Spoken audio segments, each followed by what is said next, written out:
Օրինակ, ինչքան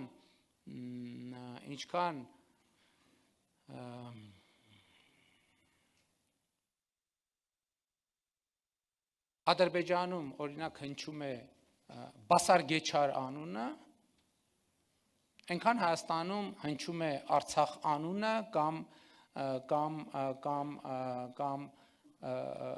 Կովսական անունը,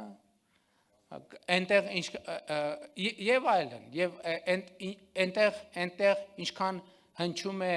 եւ այլն, այսինքն տրամաբանությունը հասկացաք։ Եվ երբեմն Հայաստանում եւ Ադրբեջանում ընկալում եւ տեսնում եմ պատմության մի մասը միայն։ Հասկանալիորեն համարելով, որ պատմության այն մասը, որը բխում է այնտեղից լեգիտիմ է,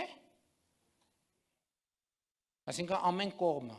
պատմության այն մասը, որը բխում է այնից լեգիտիմ է, որը բխում է մյուս կողմից լեգիտիմ չէ։